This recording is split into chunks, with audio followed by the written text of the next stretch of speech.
নমস্কার বন্ধুরা, কেমন আছেন আপনারা সবাই? আমিও বেশ ভালো আছি। ইটস ঈশানীর আরেকটি ব্লগে জানাই আপনাদের সবাইকে সুস্বাগতম। বন্ধুরা, যেমনটা আমি আমার আগের ব্লগে আপনাদের সবাইকে প্রমিস করেছিলাম যে আমার আজকের ব্লগটা হবে একটা রথযাত্রা ব্লগ, তো আমি আজকে আমার কথা কিন্তু একেবারেই রেখেছি। আমরা কিন্তু কালকে পৌঁছে গিয়েছিলাম মেলা দেখতে। আর বন্ধুরা, সত্যি বলতে কি, এই মেলার সাথে কিন্তু আমাদের সবার একটা ইমোশন জড়িয়ে থাকে। জাতি, ধর্ম, বর্ণ নির্বিশেষে আমরা সবাই কিন্তু এই মেলায় যাই, প্রচণ্ড আনন্দ করি সারা বছর। বাচ্চা থেকে বড় সবাই কিন্তু এই মেলায় যেতে, মেলায় একটু ঘুরতে, সামান্য কিছু বা অনেক কিছু কেনাকাটা করতে খুব ভালোবাসে। তো যাই হোক বন্ধুরা, আমি আর আমার কর্তামশাই দুজনেই কিন্তু কালকে বিকেলবেলা মানে সন্ধেবেলা মেলায় পৌঁছে গিয়েছিলাম। এটা হচ্ছে সেই পার্কিং এরিয়া যেখানে ও প্রথমে গিয়ে ওর বাইকটা পার্ক করে নিয়েছিল, আর তারপর আমরা প্রথমে জগন্নাথ মন্দিরের দিকে চলে গিয়েছিলাম। বন্ধুরা, তোমরা যারা খড়গপুরে থাকো না, আমি তাদের উদ্দেশ্যে বলছি, আমাদের এখানে কিন্তু ওড়িশার পুরীর আদলে তৈরি একটা খুব সুন্দর জগন্নাথ মন্দির আছে, যেটায় কিন্তু গেলে একটা পুরীধাম ফিলটা আসবেই। আর সত্যি বলতে কি, আমাদের খড়গপুরের এটা কিন্তু একটা বিশেষ আকর্ষণ, একটা বিশেষ কেন্দ্রবিন্দু বলা চলে। তাই এই দেখো, আমরা কিন্তু প্রথমেই এখানে রথ দেখতে চলে গিয়েছিলাম। এই দেখো, এখানে খুব সুন্দর করে কিন্তু রথ সাজানো হয় প্রত্যেক বছর। আর সোজা রথ থেকে উল্টো রথ অবধি প্রত্যেক দিনই এখানে কিন্তু থাকে একেবারে ভীষণ ভিড়। তবে হ্যাঁ, সোজা রথ আর উল্টো রথের দিনে সব থেকে বেশি ভিড় থাকে, বাকি দিনগুলোয় কিন্তু ভিড়টা একটু কম থাকে। তবে হ্যাঁ, কম বলতেও একবারে যে কম থাকে তা নয়, কিন্তু সোজা রথ আর উল্টো রথের থেকে একটু কম। তো যাই হোক বন্ধুরা, এই দেখো খুব সুন্দর করে এখানে রথ সাজানো হয়েছে। তবে সত্যি বলতে কি, সোজা রথ আর উল্টো রথের দিন আমি একেবারেই মেলায় যাই না, কারণ সেদিন এত ভিড় থাকে, সেদিন কিন্তু একেবারেই ঢোকা যায় না। আর সেদিনেই ব্লগ টক শ্যুটের কথা এসব তো একদম ছেড়েই দাও, সেসব তো একেবারে ইম্পসিবল ব্যাপার। আজকে সকাল থেকেই কিন্তু ঠাকুরকে মনে মনে ডাকছিলাম যে ঠাকুর, আজকে যেন বেশি বৃষ্টি না হয়, কারণ ওই বেশি বৃষ্টি হলে আবার মাঠে এত কাদা হয়ে যায় যে মেলাটা একেবারেই ভালো করে ঘুরে দেখা যায় না।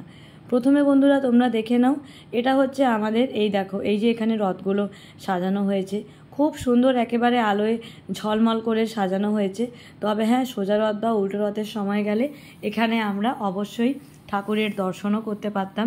কিন্তু যাই হোক বন্ধুরা, আমি ঠাকুরকে মনে মনে স্মরণ করেই আমার ঠাকুরের কাছে যা চাওয়ার সেটা আমি চেয়ে নিয়েছি।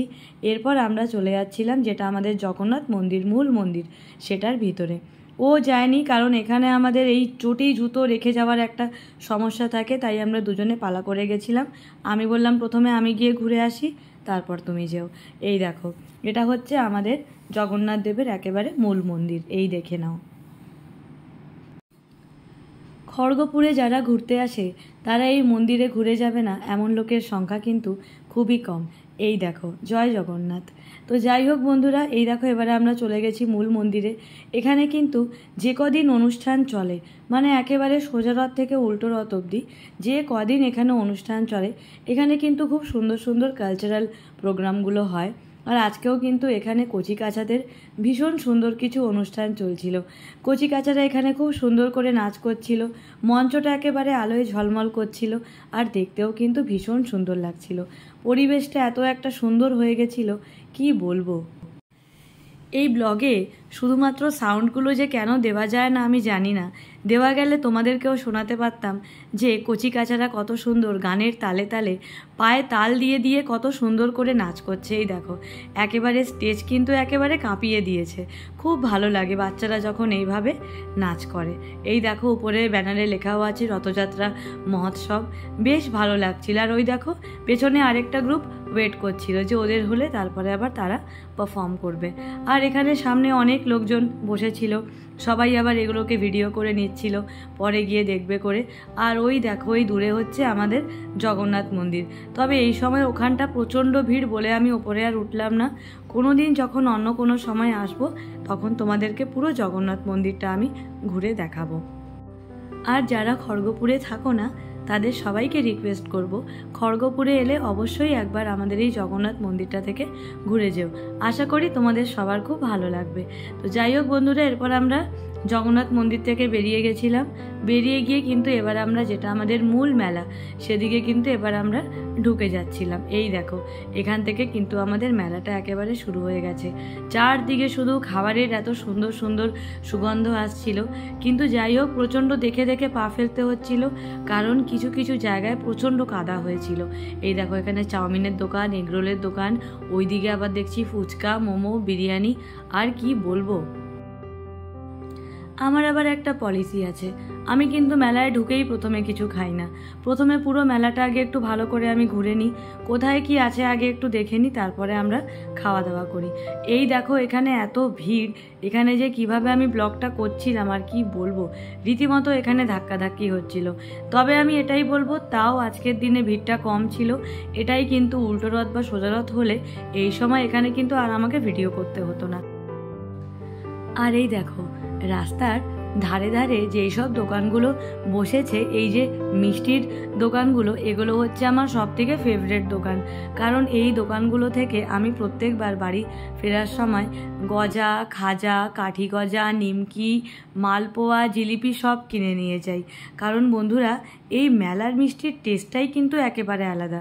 যাই হোক এরপর আমরা মূল মেলায় ঢুকে পড়েছিলাম। এই দেখো চারিদিকে কত রকম দোকান, এখানে একটা কাপ ডিশের দোকান ছিল, এদিকে আবার দেখছি নানান রকমের ঘর সাজাবার জিনিসের দোকান, এখানে একটা বাচ্চাদের খেলনাপাতির দোকান ছিল।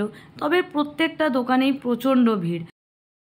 তোমাদের বন্ধুরা শুনলে হয়তো একটা কথা খুব হাসি পাবে, আমি কিন্তু মেলায় দুটো টাইমে যাই।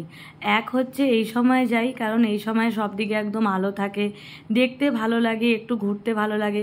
কিন্তু আমার যেই জিনিসগুলো ভাবি আমি কিনবো, মানে যেগুলো একটু দেখে শুনে কিনতে হবে, আমি কিন্তু সব সময় দুপুরের দিকে, মানে বেলা থাকতে থাকতে মেলায় আবার যাই। তখন আমি ওগুলো গিয়ে একদম শান্তিতে দেখে শুনে কিনে আনি। কারণ সত্যি বলতে আমি কিন্তু ওই ভিড়ের মধ্যে ধাক্কাধাক্কি করে লাইন দিয়ে জিনিস কিনতে পারি না, আমার প্রচণ্ড অস্বস্তি হয়।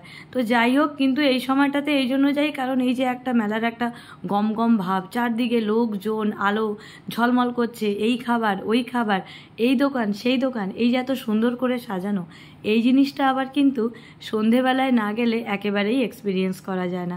এই দেখো কি সুন্দর সুন্দর ফুলের দোকান, আমি ওকে বললাম এখান থেকে একটা সূর্যমুখীর স্টিক নিয়ে নিই, ভাবলাম ঘরে গিয়ে সাজাবো। কিন্তু সত্যি বলতে এত দাম বললো, শুনে নিয়ে আর আমার কিন্তু নেবার ইচ্ছে একেবারেই চলে গেল। ভাবছিলাম পরে আবার এসে একটু দরদাম করে দেখব, যদি আবার কাকুটার একটু ইচ্ছা হয়, যদি একটু কমায়। আবার সত্যি বলতে কি আমি আবার খুব ভালো বার্গেনিংও করতে পারি না। এই দেখো আবার এখানে এসে গেছি, ভাবলাম যদি একটু দামটা কমিয়ে দেয়, কিন্তু সেই একই দামে আছে। আর ওই যে সামনে যেটা দেখছো ওটা হচ্ছে সেই দোকান যেটার ওপর সমস্ত মেয়েরা একেবারে হুমড়ি খেয়ে পড়ে, সেটা হচ্ছে মেয়েদের একটা সাজগোজের দোকান। এখানেও আমি যাইনি, ভেবেছি দুপুরবেলা বা বেলা থাকতে থাকতে এসে এখান থেকে কিছু কিনবো, কারণ এখানকার দোকানটার কালেকশন ভীষণ ভালো ছিল, আমার তো খুবই পছন্দ হয়েছিল। সত্যি বলতে কি আমরা এমনি সময় যে অক্সিডাইজড জুয়েলারিগুলো কিনি সেগুলোর যা দাম, সেটার থেকে এই সময় দেখছিলাম এখানে কিন্তু দামটা বেশ কম। এই দেখো এটা আবার একটা ছিল সফট টয়েসের দোকান, এখানে অনেক সফট টয়েস ছিল, এই দোকানটাও বেশ ভালো ছিল। কিন্তু এত ভিড়, আমি এই ভিড়ে সত্যি কিছু কিনতে পারি না, শুধু আমি এগুলো আমার ব্লগে নিচ্ছিলাম তোমাদের সবার সাথে আমি শেয়ার করব বলে। তবে হ্যাঁ বন্ধুরা, কিছুই যে আমি কিনিনি তা কিন্তু না, আমি কিছু কিছু জিনিস অবশ্যই কিনেছি, আর যেগুলো কিনেছি সেগুলো তোমাদের সাথে অবশ্যই শেয়ার করব, তোমাদের অবশ্যই বলবো। মাঝে মধ্যে বন্ধুরা এমন এক একটাভাবে ভিড় আসছিল, একদম ধাক্কা ধাক্কি দিয়ে একদম সরিয়ে দিচ্ছিল, মনে হচ্ছিল সেই জন্য সমুদ্রের ঢেউ এসে একেবারে ভাসিয়ে নিয়ে যাচ্ছে। এই দেখো এই দোকানটাতেও কিন্তু অনেক কিছুই ছিল। এই দোকানটা আবার ছিল ব্যাগের দোকান, সাইডেই একটা আবার ছিল টুপির দোকান। এই দেখে নাও তোমরা। এই দেখো আমরা আবার থেকে একটা কাপের দোকানের সামনে এসে গেছি। এই দোকানেও অনেক কিছু ছিল, ভাবছিলাম কাপ কিনবো, কিন্তু সাথে সাথেও আমাকে মনে করিয়ে দিল যে তোমরা সমস্ত গিফট পাওয়া কাপের সেটগুলো ওপরে উঠিয়ে রাখো, কোনো দিন ওগুলো ব্যবহার করো না, লোকজন এলেই ব্যবহার করো, তাই আর একটা এক্সট্রা কাপ কিনতে হবে না, যদি তুমি কিনতে চাও তুমি অন্য কিছু কেনো। সত্যি বলতে বন্ধুরা এটা একেবারেই ঠিক কথা, ঘরে এত এত গ্লাসের সেট, কাপের সেট, এত কিছু আছে, কিন্তু কিচ্ছু সেরকমভাবে ব্যবহার করা হয় না, কারণ যেই সেটগুলো নিচে নামানো আছে সেগুলোই এখন অবধি নতুন রয়ে গেছে, তাও তো বিয়েতে পাওয়া বা অ্যানিভার্সারিতে পাওয়া বা যে কোনো অনুষ্ঠানে পাওয়া সেটগুলো এখন অবধি হাতই দিতে হয়নি, সেগুলো তো সেরকমই এখন অবধি পড়ে আছে। তো যাই হোক বন্ধুরা, এই দেখে নাও আবার থেকে আমরা ঘুরে বেড়াচ্ছিলাম, এদিক ওদিক ভটকে বেড়াচ্ছিলাম দুজনে। তবে একটা খুব আশ্চর্য ব্যাপার হলো, আমি কিন্তু যেরকমটা ভেবেছিলাম আজকে কিন্তু দুপুরের দিকে বেশ ভালো বৃষ্টি হয়েছিল। ঘর থেকে ভেবে এসেছিলাম যে আজকে হয়তো মেলায় গিয়ে দেখবো যে প্রচণ্ড কাদা হয়ে আছে মাঠ, কিন্তু সত্যি বলতে মাঠে কিন্তু আজকে সেরকম কাদা ছিলই না।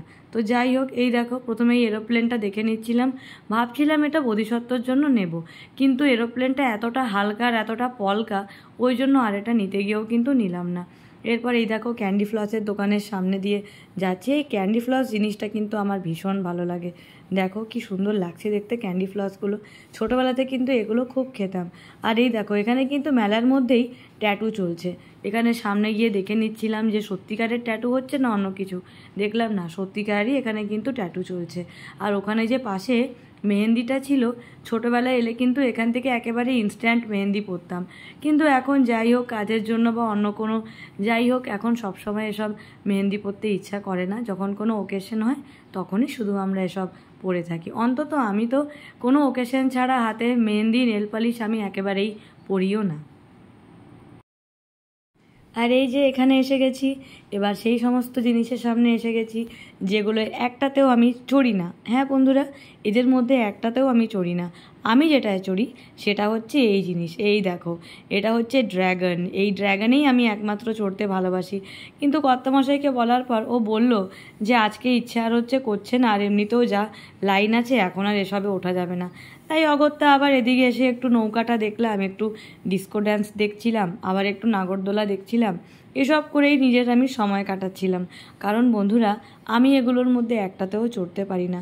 আমার কিন্তু বন্ধুরা ভার্টিগোর সমস্যা আছে। হ্যাঁ বন্ধুরা, আমি কিন্তু যে কোনো উঁচু জিনিস থেকে নিচের দিকে তাকালেই আমার মাথা ঘোরে। যদি সেটা দোতলাও হয়, দোতলা থেকে একতলার দিকে তাকালেও আমার কিন্তু মাথা ঘোরে। তাই আমি কিন্তু কোনো দিনই এই নাগরদোলাটায় তো কেউ যদি আমাকে পৃথিবীর সমস্ত সম্পত্তিও দিয়ে দেয়, তাও আমি এই নাগরদোলাটায় অন্তত উঠবো না। এটাই উঠলে একদম খতম, টাটা বাই বাই। সত্যি বলতে লোকে যখন নাগরদোলায় উঠে যায় এবং ওঠার পর উপর থেকে চিৎকার করে, আমি ভাবি যে এরা আনন্দে চিৎকার করছে না এরা ভয়ে চিৎকার করছে। কারণ সত্যি বলতে আমি তো এটা ভাবতে পারি না যে আমি কোনো দিন এটাই আমি এরকমভাবে উঠতে পারি। আমার শুধু চোখ থাকে ওই ড্র্যাগনের দিকে। কিন্তু যাই হোক, এবারে তো আর বোন নেই বা অন্য কেউও নেই, থাকলে একটু ড্র্যাগনে উঠতাম। ওকে বললাম, ও বললো যা ভিড়, এখন আর এসবে উঠতে হবে না, তুমি যদি অন্য কিছু কিনবে তো কিনে নাও। তো যাই হোক বন্ধুরা, এই দেখো এখানে খুব সুন্দর সুন্দর মাস্ক ছিল, আরও অনেক কিছু ছিল। ওদিকে একটা পাপড়ি চাটের কাউন্টার ছিল, তার সামনে আরও অনেক কিছুই ছোটোখাটো স্টলগুলো ছিল। এই দেখো ডিস্কো ড্যান্সের সামনে আবার এসে আমরা দাঁড়িয়ে গেছি। এই ডিস্কো ড্যান্সে একবার আমার মনে আছে ছোটোবেলায় আমি চড়েছিলাম, আর যেই এটা চলা শুরু হয়েছে আমার এত বেশি মাথা ঘুরিয়েছে, আমি তো সেই ওখান থেকে একদম হাতটা দেখিয়ে যে ওখানে অপারেটর ছিল তাকে বলছি, দাদা আগে আপনি থামান, আগে আমি একটু নেমে যাই, তারপর আপনি আবার থেকে এসব করুন। তখন আমি কিন্তু স্কুলেই পড়ি বন্ধুরা, ভাবতে পারবে না, সে একদম বিভীষিকাময় অভিজ্ঞতা। আর এই দেখো এই নাগরদোলা ড্র্যাগনের সামনে যে কতবার এসছি গেছি আর কি বলবো। তারপরে এই দেখো ঘুরে টুরে আবার এখান দিয়ে এসে যাচ্ছিলাম। এখানে কিছু খেলনার দোকান বসেছিল, তারপর এখানে একটা আনারসের কাউন্টার ছিল, কিন্তু সত্যি বলতে আমি একেবারেই আনারস খেতে পছন্দ করি না, ওই জন্য আমরা এই কাউন্টারে দাঁড়াইনি। এবার এসে গেছিলাম যেটা হচ্ছে আমাদের গৃহিণীদের সব থেকে একটা ইউজফুল কাউন্টার। এই দেখো এখানে এসে গেছিলাম, এই স্টিলের জিনিস দেখলেই আমার কিনতে ইচ্ছা করে, এটার প্রতি কিন্তু আমার একটা বিশেষ ন্যাক আছে। আর এই দেখো এটার পাশেই ছিল একটা জুয়েলারি দোকান, সমস্ত কিছু তুমি যা নেবে অনলি অনলি অ্যান্ড অনলি 40 টাকা। এই দেখো এখানে এসে গেছিলাম, এখান থেকে এসে নিয়ে কিন্তু বেশ কিছু জিনিস কিনেছিলাম একটা গ্রাইন্ডার, হ্যান্ড গ্রাইন্ডার, আরেকটা আমি কিনেছিলাম এই দেখো কাঠের একটা খুন্তি, আরেকটা কিনেছিলাম স্ম্যাশার, কারণ আগের স্ম্যাশারটা একটু খারাপ হয়ে গেছিলো, আর কিছু চামচ কিনেছিলাম। তারপর আবার থেকে এখানে ঘুরছিলাম যে আরও কোথায় কি আছে। এই দেখো এখানে খুব সুন্দর একটা ওই যে মূর্তিগুলো থাকে সেগুলোর এখানে একটা স্টল ছিল, খুব সুন্দর। আর এই দেখো সামনেই ওই সেই ছিল বাবলওয়ালা, যেগুলো আমি ছোটোবেলায় সবসময় কিনতাম, আর এগুলো আমি কিনে কিনে এই বাবলগুলো ওড়াতাম। কী যে ভালো লাগতো কি বলবো, মেলায় এলেই এরকম করতাম। আর এটা হচ্ছে আমার সব থেকে ফেভারিট কাউন্টার মেলার। এই যে এখানে দেখছো বন্দুক চালাচ্ছে, এটা হচ্ছে আমার মেলার সব থেকে প্রিয় পার্ট। আমি মেলায় গেলে কিন্তু একদম গান ফায়ারিং আমি করবই, সে যাই হয়ে যাক। আমার এটা করতে কিন্তু ভীষণ ভালো লাগে। ছোট ছোট বাচ্চাদের এই রাইডগুলোতে দেখলে মনে পড়ে যায় ছোটোবেলায় কি সুন্দর এগুলোয় উঠতাম, গাড়ির মধ্যে উঠতাম, সেই হাঁস ছিল, হাতি ছিল, বাঘ ছিল, কত কিছু ছিল। যাই হোক, এখন আর হয়তো সেই সব দিন নেই। তবে হ্যাঁ বন্ধুরা, আমি এটুকু বলতে পারি, সব বয়সেরই কিন্তু নিজের মতো করে একটা আনন্দ আছে। ছোটোবেলায় হয়তো যেই জিনিসগুলো করিনি সেগুলো এখন করছি। আর আমি একটা কথা অবশ্যই মনে করি যে চাইলে কিন্তু যে কোনো পরিস্থিতিতেই অবশ্যই ভালো থাকা যায়, শুধু আমাদের সেই পরিস্থিতির ভালো দিকটা খুঁজে বের করতে হবে। এই দেখো, সামনে ছিল নাগিন কন্যা, ওকে কতবার করে বললাম চলো গিয়ে একটু ম্যাজিক দেখে আসি। নাগিন কন্যার এত সুন্দর একটা অ্যাডভার্টাইজমেন্ট চলছিল যে নাগিন কন্যার শুধু মুখ দেখা যাবে, ধর দেখা যাবে না। খুব ইচ্ছা করছিল দেখতে, কিন্তু ও আর আমাকে নিয়েই গেল না। বললো ওইসব আর দেখতে হবে না, নাগিন কন্যাকে আর দেখতে হবে না, চলো অন্য কিছু দেখে আসি। সত্যি বলতে এত মনের মনে রাগ হচ্ছিল, আর কি বলবো। কতদিনের ইচ্ছা ছিল এরকম একটা ধর ছাড়া নাগিন কন্যা দেখব। আর যাই হোক, এসব এখন আর দেখা হবে না, এই ভেবে আবার একটু এগিয়ে চললাম। আরে আরে ওই দেখো বন্ধুরা, সামনে যেই স্টলটা আসছে ওটাও কিন্তু আমার একটা খুব ফেভারিট স্টল। এই যে স্টলটা দেখছো, এটা হচ্ছে সেই বিখ্যাত স্টল যেখানে কিন্তু 5 টাকার লটারি কেটে আমরা 50 টাকাও পেতে পারি, আবার 3 টাকাও পেতে পারি, 500 টাকারও জিনিস পেতে পারি, 5000 টাকারও জিনিস পেতে পারি। সবটাই আমাদের ভাগ্য। যদিও অনেকে বলে এগুলো আগে থেকে সেটিং করা থাকে, তবে যাই হোক, অত আমি কিছু ভাববো না। এই দেখো, আমি এখানে অলরেডি চলে গেছিলাম। একটা টিকিটের দাম ছিল 5 টাকা। আমি যে এই স্টলটায় আসতে আর এই গেমগুলো খেলতে কি ভালোবাসি কি বলবো। আমি বলেছিলাম যে আমাকে 20 টাকা দিয়ে দাও, মানে আমি মোট 4টা টিকিট নিয়েছিলাম, কিন্তু যাই হোক আমাকে লোকটা কিন্তু 5টা টিকিট দিয়েছিল। এই দেখো, এইবার আমি একটা একটা করে এই চিরকুটগুলো ওপেন করছি। আর এই পিছনের মেয়েটাও খুব আগ্রহ নিয়ে দেখছে। এটা তো আমি প্রথমে দেখিনি, যে মেয়েটা দেখছিল, পরে আমি ভিডিওতে দেখলাম যে সেও দেখছিল যে আমি এমন কিছু পাই কিনা। আমি তো আশা করে গেছিলাম যে আজকে একটা 55 ইঞ্চের এলইডি টিভি বা একটা ওয়ালপুলের কিছু একটা ফ্রিজ বা যাই হোক ভালো কিছু একটা নিয়ে আসবো, কিন্তু কপালটা অতটাও তো সোনায় বাঁধানো নয়, তাই যাই হোক ওই সব কিছু কিন্তু পাইনি। প্রত্যেকবারই যখন এক একটা করে চিরকুট খুলছিলাম, ঠাকুরের নাম নিচ্ছিলাম, বলছিলাম ঠাকুর এবার যেন কিছু একটা চমৎকার হয়েই যায়, আজকে যেন আমি অনেক কিছু পেয়েই যাই। কিন্তু যাই হোক, সেরকম তো কিছুই হয়নি। এই দেখো, 5টা টিকিটই খুঁজবো। আবার আমার হাত থেকে ওই আগের যে দোকানে স্টিলের বাসনপত্রগুলো কিনলাম সেগুলো নিয়ে নিল, বললো তুমি একটু ভালো করে কনসেন্ট্রেট করে খোলো। কিন্তু যাই হোক, এই দেখো বন্ধুরা, আমি এক এক করে খুলে নিচ্ছি। দুটোতে তো আবার তোমার শূন্য চলে এসছে, মানে কি বলবো, এটা তো মানে আর মেনে নেওয়া যাচ্ছে না। অন্তত একটা শ্যাম্পুর পাতাই না হয় আসতো। তো যাই হোক বন্ধুরা, এই দেখো, বাচ্চাটা কিন্তু একটা সাইকেল পেয়ে গেছিলো, সে কি দিব্যি সুন্দর সাইকেল নিয়ে গেল। ও হ্যাঁ, আমি জানো তো কি পেয়েছি, এত ভালো ভালো এত বিশাল গিফট পেয়েছি, আর সেটা বলার নয়। দুটো পেয়েছি 3 টাকার ইউজ অ্যান্ড থ্রো পেন, আর একটা পেয়েছি ক্লিনিক প্লাস 1 টাকার যে শ্যাম্পুর পাউচগুলো হয় সেগুলো একটা পেয়েছি। মানে ভাবতে পারছো কি কপাল, 20 টাকার টিকিট কেটে কিনা 7 টাকার জিনিস আমার লাভ হয়ে গেছে, একেই বলে কপাল। তো যাই হোক, কর্তামশাই বললো তুমি আবার থেকে 13 টাকার ঘাটা করে দিয়েছো। তো যাই হোক, আমি বললাম যে কালকে যখন দুপুরবেলা আবার আসবো তখন এসে আরেকবার খেলবো। বলছে না থাক, আর খেলতে হবে না। তবে হ্যাঁ বন্ধুরা, আগের বছর কিন্তু এই গেমটা খেলে আমি একটা বিশাল বড় স্টিলের গামলা পেয়েছিলাম। কিন্তু যাই হোক, সব বছর একরকম হয় না, পরের বছর আবার হয়তো আমি খুব ভালো কিছু পেয়ে যাব। এরপর আমরা এসে গেছিলাম ফুচকা খেতে। এই দেখো, প্রথমে আমরা কিন্তু জল ফুচকা খেয়ে নিয়েছিলাম, আর এরপর কিন্তু কর্তামশাই যেহেতু ও মিষ্টি ফুচকা খেতে বেশি ভালোবাসে, ও কিন্তু 1 প্লেট মিষ্টি ফুচকা নিয়ে নিয়েছিল। তবে হ্যাঁ, আমি এতগুলোর মধ্যে অনলি খেয়েছি 2টো ফুচকা, কারণ আমার আবার মিষ্টির থেকে জল ফুচকাটাই বেশি ভালো লাগে। এরপর আমরা আবার এগিয়ে যাচ্ছিলাম। এই দেখো, এখানে ছিল এই পাপড়ি চাটের আরেকটা দোকান। এরকম তো দোকান মেলার মধ্যে অনেকগুলো লেগেই থাকে। আর তারপর যেটা কিনে নিয়েছিলাম সেটা হচ্ছে 1 বোতল জল। সত্যি বলতে কি, ফুচকাটা যখন খাচ্ছিলাম, জল ফুচকাটা কিন্তু বেশ ঝাল ছিল, তাই এরপর আগে এসে নিয়ে একটা জলের বোতল কিনে নিয়েছিলাম, কারণ একটু জল না খেলেই নয়। আর এরপর আমি যেখানে চলে গেছিলাম সেটা হচ্ছে আমার আরেকটা ফেভারিট কাউন্টার। এই দেখো, এখানে একদম এসে আমি গান ফায়ারিং করা শুরু করে দিয়েছি। মানে হাবভাবটা তো এমন করছি যেন পারলে সমস্ত এখানে যা যা আছে সব কিছুকে এক চান্সে একদম মেরে টেরে দেবো, কিন্তু সেরকম কিছুই হয়নি। 3বার আমি মোট এখানে আমার গান ফায়ারিং করেছিলাম, সেটার মধ্যে 2বার আমি সাকসেসফুল হয়েছি, আর একবারটা কিছুই হয়নি। আর এরপর আমার পর ও চলে গেছিলো, যদিও যাচ্ছিল না। আমি বললাম না, তুমিও এবার যাও, আমি যেরকম তোমাকে আমার ট্যালেন্ট দেখালাম তুমিও আমাকে তোমার ট্যালেন্ট দেখিয়ে দাও। আর এই দেখো এখানে আমরা কর্তা গিন্নি দুজনকে দুজনের ট্যালেন্ট দেখাচ্ছি, যেটা আমরা হামেশাই করেই থাকি। সত্যি বলতে কি বন্ধুরা, জীবনের এই ছোট ছোট কাজগুলোতে, জীবনের এই ছোট ছোট অ্যাক্টিভিটিগুলোতেই কিন্তু আসল মজা লুকিয়ে থাকে। সবসময় যে আমাদেরকে একদম খুব দূরে কোথাও যেতে হবে আনন্দের জন্য, মজার জন্য, বা সবসময় যে খুব একটা এক্সপেন্সিভ কিছু করতে হবে তা কিন্তু নয়। জীবন কিন্তু অনেক ছোট ছোট আনন্দ, অনেক ছোট ছোট মজার মধ্যে দিয়েও খুব সুন্দরভাবে কাটিয়ে নেওয়া যায়। হ্যাঁ, তবে অবশ্যই পাশের মানুষটাও যদি একেবারে তোমার মতোই হয়, যদি দুজনের মধ্যে ততটাই আন্ডারস্ট্যান্ডিং থাকে, যদি দুজনের মধ্যে ততটাই বিশ্বাস, ভালোবাসা এবং সব কিছু যদি ইকুয়াল থাকে, যদি দুজন দুজনকে বোঝে, তাহলে কিন্তু সব হয়। আরে আরে এই দেখো, এটা হচ্ছে সাহেব আর নমিতা। সাহেব হচ্ছে আমার কর্তামশাইয়ের কাকুর ছেলে, মানে আমার দেওর, আর এটা হচ্ছে নমিতা, মানে আমাদের বাড়ির ওই হবু বউ, মানে আমার ছোট যা হতে চলেছে, একেবারে বোনেরই মতো। তারপর আর কি, তারপর ওদের সাথেও একটু গল্প আড্ডা হয়ে গেল। তারপর একেবারে চারজনে কিছু সেলফি টেলফি তুললাম, এদিকে আবার এগিয়ে এসেছিলাম। এবার কিন্তু ছিল মেলা থেকে বেরানোর পালা। তো যাই হোক, এই দেখো একদম শেষে আমি যেই দোকানটায় আসি সেটা হচ্ছে এই মিষ্টির দোকান।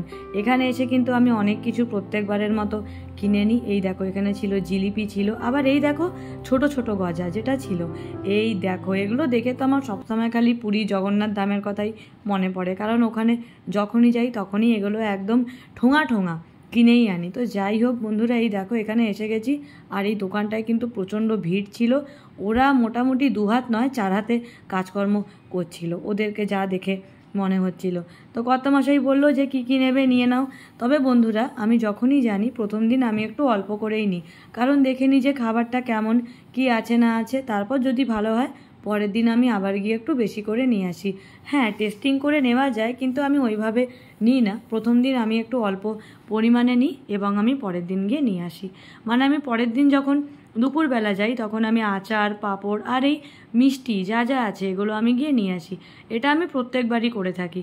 এই দেখো আপাতত আমি এই জিনিসগুলো নিলাম, আবার কালকে দুপুরে আসব, তখন আচারের দোকানে যাব, যেটা এখন যাওয়া হলো না। ওখানে গিয়ে ভ্যারাইটি আচার নেব 4-5 রকমের, আর ওখান থেকে 3-4 রকমের পাঁপড়ও নেব। আবার এসে এখান থেকে মিষ্টিগুলো নিয়ে যাব। আর হ্যাঁ বন্ধুরা, এই মিষ্টিগুলো কিন্তু প্রথমে গোপালকে খেতে দেব, কারণ গোপু সোনাকে এগুলো না দিয়ে আমরা কিন্তু এগুলো খাবো না। এই দেখো এবারে কিন্তু একেবারে মেলা থেকে বেরিয়ে যাওয়ার সময় হয়ে গেছিলো। এগুলো কিন্তু একদম ছিল বেরানোর পথে। কি সুন্দর লাগছে না বলো দেখতে? প্রত্যেকবারই ভাবি এখান থেকে নেব, কিন্তু যাই হোক নেওয়া আর হয় না, কারণ এতগুলো কাজ থাকে এই মেলায় শেষ করে যাওয়ার পরও এত কিছু নিয়ে যাওয়ার ছিল, আর হাতে কিন্তু একেবারেই জায়গা হতো না। এই দেখো বাইরে এখানে কত স্টল বসেছে। এমনিতে কিন্তু এই জায়গাটায় সারা বছরই অনেক স্টল বসে থাকে, মোটামুটি এটা কিন্তু এখন একটা ছোটোখাটো ফুড হাব হয়েই গেছে। কিন্তু যাই হোক, এই দেখো এবার আমাদের সব কাজ শেষ, এবারে ছিল আমাদের বাড়ি যাওয়ার পালা। আর এরপর কিন্তু আমরা এখান থেকে বেরিয়ে গিয়ে চলে গিয়েছিলাম ছোট মেলায়, যেটা হচ্ছিল একদম সুভাষপল্লী গেটে বালির মাঠে। সেখানে গিয়ে কিন্তু আমার দাদা যে নতুন ওখানে একটা খাবারের দোকান খুলেছে, যেটা নিয়ে খুব তাড়াতাড়ি আমার চ্যানেলে একটা ব্লগ আসতে চলেছে, কারণ দাদার দোকানে সমস্ত রকম আইটেম পাওয়া যাচ্ছে, যা যা রাতে পাওয়া যায়, ফ্রাইড রাইস, বাসন্তী পোলাও, চানা, চিকেন, পনির, মিক্সড ভেজ, আরও অনেক কিছু। এবারে কিন্তু একটা আমি ব্লগ করব ওখানে গিয়ে। তো যাই হোক, সেদিন আমি যখন এটা করব তখন আমি তোমাদের সবাইকে আগে থেকে অবশ্যই জানিয়ে দেবো যে আমি কবে ওই ব্লগটা করব। এখন যেহেতু একটু ভিড় ভাড়াক্কা আছে, তাই আমি এখন যাচ্ছি না। এই দেখো ফাইনালি আমরা এখান থেকে বেরিয়ে গেছিলাম, আর দেখো তো দূর থেকে মন্দিরটা দেখতে কি সুন্দর লাগছে। এরপর আমরা এখানে বালির মাঠে পৌঁছে গেছিলাম, আর এই দেখো দাদা এখানে বসে বসে সব কিছু প্যাকিং করছে, আর এই দোকানটার নাম হচ্ছে বৈঠক ক্যাফে। আমি একদিন এখানে গিয়ে তোমাদের সঙ্গে each and every details share করব। তো যাই হোক বন্ধুরা, আজকের ব্লগটা আমি এখানেই শেষ করছি। তোমাদের আমার আজকের ব্লগটা কেমন লাগলো আমাকে অবশ্যই জানিও। যদি ভালো লাগে লাইক, কমেন্ট, শেয়ার অবশ্যই করো। তাহলে আবার দেখা হচ্ছে নেক্সট ব্লগে, আর অবশ্যই দেখতে থাকো কি আবার ঈশানী। টাটা।